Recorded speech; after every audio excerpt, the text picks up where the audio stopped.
Assalamualaikum warahmatullahi wabarakatuh. Anak-anakku sekalian, kita berjumpa kembali melalui live event PJJ Pembelajaran Bahasa Indonesia dari rumah.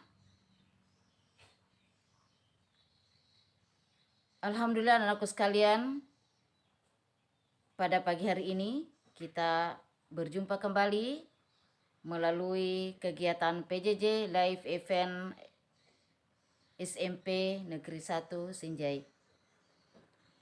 Bagaimana kabarnya anak-anakku sekalian beserta para orang tua yang setia mendampingi anak-anak kita di rumah? Alhamdulillah wa syukurillah, marilah kita selalu memanjatkan puja dan puji atas kebesaran Allah Subhanahu wa Ta'ala,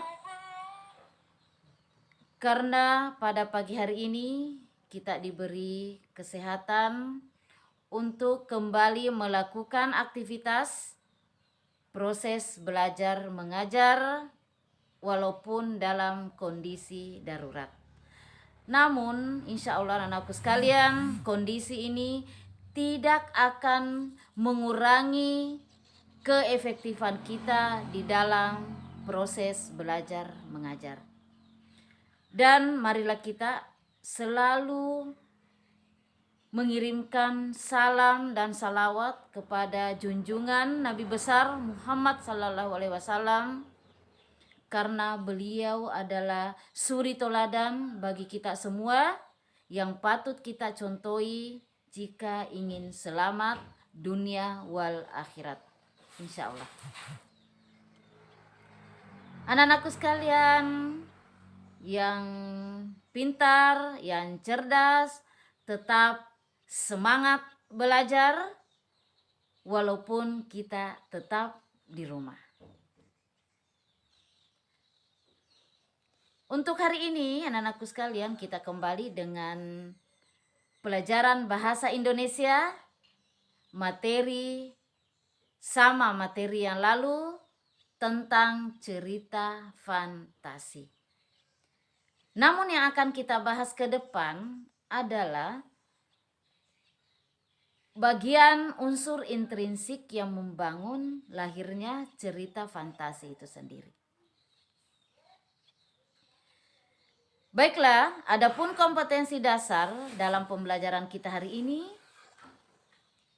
masih tetap menelaah struktur dan kebahasaan teks narasi cerita imajinasi yang dibaca dan didengar. Di sini ada dua anak-anakku sekalian, teks yang dibaca dengan ada video yang kita dengar. Namun Ibu memberikan materi ini hanya memberikan teks yang dibaca saja. Dan insya Allah sebentar ada teks yang anak-anakku harus baca sehubungan dengan materi kita.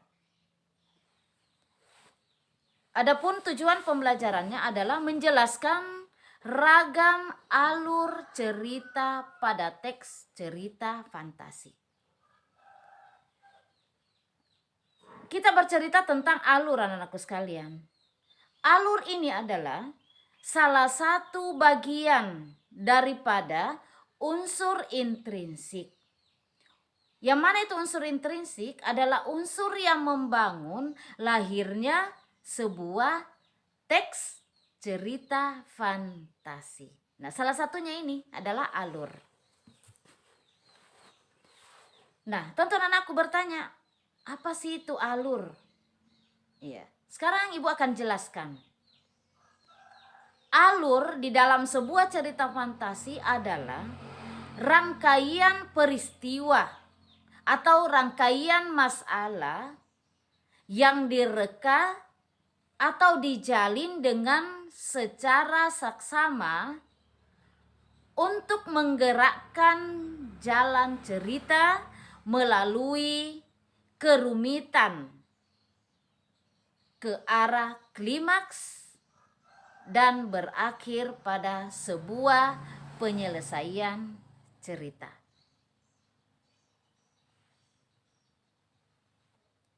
Jadi, anak-anakku paling mudah dan aku bisa pahami seperti ini. Alur itu adalah jalannya sebuah cerita, baik di dalam bentuk film maupun di dalam bentuk teks. Jadi, di dalam sebuah cerita tidak lengkap jika alur tidak ada di dalamnya. Karena alur ini adalah yang membangun mulai dari awal cerita itu sampai berakhir cerita itu sendiri. Ada 3 bagian di dalam sebuah alur cerita. Yang pertama ada bagian awal atau dikenal dengan orientasi. Orientasi ini Ibu sudah pernah menjelaskan pada pertemuan kita yang lalu. Namun kita tetap membahas ini anak-anakku sekalian. Apa fungsinya daripada orientasi ini? Yaitu untuk mengantarkan awal mula cerita. Di situ mulai diperkenalkan siapa tokohnya atau siapa pelakunya. Kemudian latarnya, baik dari latar tempatnya, di mana tempat kejadian di dalam cerita itu, dan kapan waktu kejadian dalam cerita itu, serta bagaimana suasana yang terjadi di dalam cerita tersebut. Kalau kita bercerita tentang tokoh, tentu sangat erat kaitannya dengan karakter atau watak. Jadi anak-anakku bisa mengenal tokoh itu di dalam sebuah cerita dari segi wataknya. Apa itu watak? Adalah karakter. Apa itu karakter anak-anakku sekalian? Adalah sifat yang dimiliki oleh seorang tokoh atau pelaku. Kemudian yang kedua adalah bagian tengahnya. Bagian tengah yaitu rangkaian kejadian atau peristiwa hingga ke bagian klimaksnya atau ke bagian puncak masalah yang dialami oleh tokoh atau pelaku. Yang ketiga adalah bagian terakhir, yaitu di mana isi daripada bagian akhir di dalam sebuah cerita fantasi, yaitu sudah terjawab masalah utama yang terjadi di dalam cerita itu, atau semua rangkaian kejadian atau peristiwa yang terjadi di dalam sebuah cerita fantasi. Disinilah jawabannya. Pada bagian akhir akan kita temukan jawabannya. Seperti itu anak-anakku sekalian. Jadi untuk lebih mengenalnya di dalam sebuah teks cerita, bagian awal cerita letaknya antara paragraf pertama dan paragraf kedua. Sedangkan untuk bagian tengah, mulai dari paragraf ketiga sampai beberapa paragraf ke depan, untuk mengetahui bagian akhir dari cerita itu, biasanya letaknya pada paragraf kedua, mulai dari kedua dari terakhir teks cerita fantasi. Di situ sudah pada posisi bagian akhir. Seperti itu anak-anakku sekalian. Kemudian ada 5 tahapan yang terjadi di dalam, atau yang ada 5 tahapan lahirnya sebuah alur cerita fantasi. Yang pertama ada tahap pengenalan atau perkenalan atau awal cerita. Ya, tadi Bu sudah jelaskan bahwa disitulah diperkenalkan awal tokohnya, latar tempat, kapan waktunya dan suasananya, bagaimana karakter tokohnya. Itu pada tahapan perkenalan atau tahapan awal cerita. Adapun tahapan yang kedua yaitu tahapan awal konflik. Mulai diperkenalkan masalah yang akan dialami oleh tokoh atau pelaku. Itu tahapan yang kedua. Setelah diperkenalkan awal masalah atau peristiwa atau problem yang akan dialami oleh tokoh di dalam cerita ini, sampai menuju tahap ketiga. Tahap ketiga anakku sekalian di sini adalah puncaknya masalah atau klimaksnya masalah. Jadi setelah mulai diperkenalkan, dari tahap kedua diperkenalkan masalah-masalah yang dialami oleh tokoh sampai menuju pada puncak masalah yang akan dialami oleh tokoh di dalam ceritanya. Kemudian setelah sampai ke puncak maka akan menurun, mulai menurun. Itulah tahapan konflik yang keempat. Jadi pada tahapan konflik menurun, di situ muncul bisa terjawab bahwa masalah atau problem yang menyebabkan terjadinya masalah yang dialami oleh tokoh sudah nampak jelas. Sumber permasalahan yang dialami tokoh terjawab pada tahapan yang keempat. Dan ditemukan pula solusinya. Solusi masalah yang dialami oleh tokoh mulai dari awal cerita sampai pada puncak cerita itu sendiri. Setelah terjawab pada tahapan yang keempat, maka menujulah pada tahapan yang terakhir, yaitu tahap yang kelima atau tahap penyelesaian namanya. Tahap penyelesaian di sini adalah tahap penutup setelah mengetahui jalan cerita yang dialami oleh tokoh atau pelaku. Kadang di akhir cerita mulai terjawab atau ketahuan bahwa tokoh mengalami kebahagiaan, tokoh mengalami penderitaan. Di situ terjawab pada tahapan akhir dalam sebuah cerita. Dan di sini pula pengarang atau penulis akan memberikan amanat atau pesan baik secara tertulis maupun secara tersurat maupun tidak tersurat atau tidak tertulis. Ditemukan pada tahapan kelima atau tahap penyelesaian. Apa amanat atau apa pesan yang dapat pembaca atau pendengar petik dari masalah-masalah yang dialami oleh tokoh pada cerita fantasi itu. Seperti itu anak-anakku sekalian.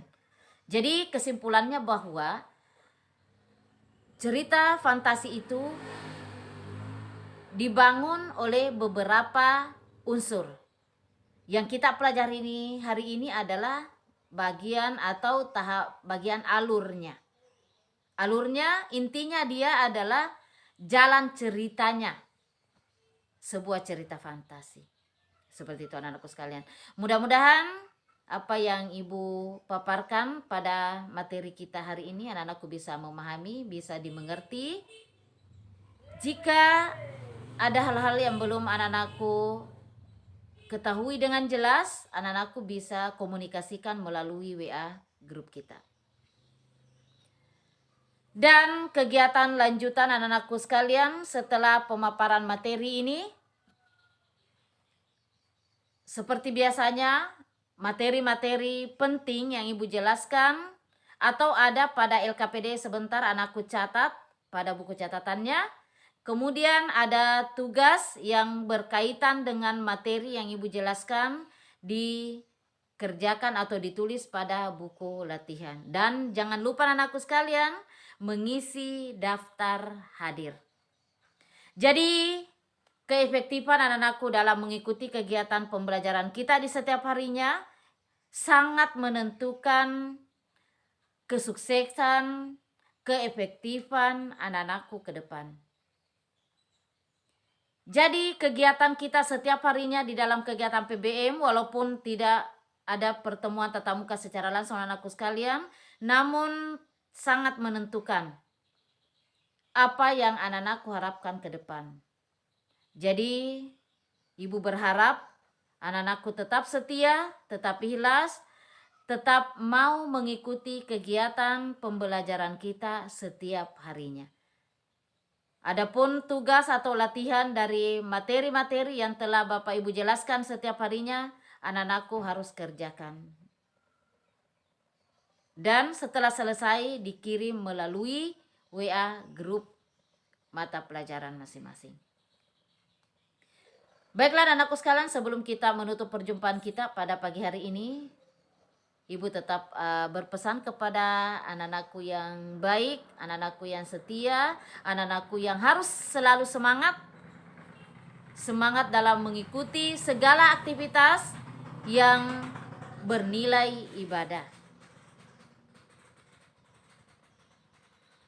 Adapun pesan yang Ibu berikan kepada anak-anakku adalah marilah kita tetap menjaga protokol kesehatan demi keselamatan anak-anakku, keselamatan keluarga, keselamatan kita bersama, dan yang pada umumnya adalah keselamatan negara kita Indonesia. Tetap menjaga protokol kesehatan. Jika anak-anakku harus keluar rumah, tetap jaga jarak, menggunakan masker, kembali ke rumah, cuci tangan dengan menggunakan sabun. Baiklah anak-anakku sekalian, itulah tadi materi yang Ibu berikan pada hari ini. Lebih dan kurangnya mohon dimaafkan. Billahi fi sabilil haq fastabiqul khairat. Assalamualaikum warahmatullahi wabarakatuh.